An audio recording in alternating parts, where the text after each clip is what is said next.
అందరికీ నమస్కారం. ఈరోజు ఇప్పుడు కర్ణాటకలోని శృంగేరి శ్రీ శారదాంబ దేవి గుడి దగ్గర ఉన్నాము. ఈ దేవాలయ విశిష్టత 8వ శతాబ్దంలో ఆది శంకరాచార్యులచే గంధపు చెక్కతో సరస్వతి దేవిని నిలిచినటువంటి సరస్వతి దేవిని ఇక్కడ ప్రతిష్ఠించడం జరిగింది.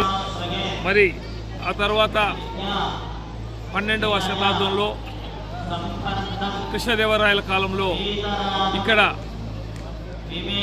మరి జగద్గురు విద్యాధర స్వామి చేతుల మీదుగా బంగారు విగ్రహాన్ని ప్రతిష్ఠించడం జరిగింది.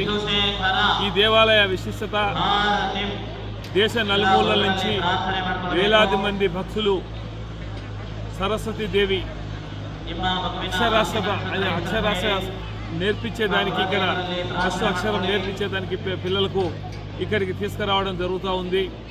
ఇక్కడ వేలాది మంది భక్తుల నమ్మకం ఇక్కడ సరస్వతి దేవి నిజంగా ఇక్కడ ఉన్నది నిలువై ఉన్నదనే నమ్మకంతోనే ఇక్కడికి రావడం జరుగుతూ ఉంది. ఇక్కడ అతి ప్రత్యేకమైనటువంటి శివాలయం కానీ మరి ఇక్కడ గాలిగోపురం కూడా చాలా పెద్ద గాలిగోపురం ఉన్నది. ఇప్పుడు మన జగద్గురు మన 36వ జగద్గురు భారతీ స్వామి ఇప్పుడు పీఠం అధిష్ఠించి ఉన్నాడు. కాబట్టి ఈ దేవాలయ ప్రతిష్టత చాలా ప్రాముఖ్యతమైన కలది. కాబట్టి శక్తివంతమైనటువంటి శారదాంబ పీఠానికి ప్రతి ఒక్కరు కూడా అందరూ వచ్చి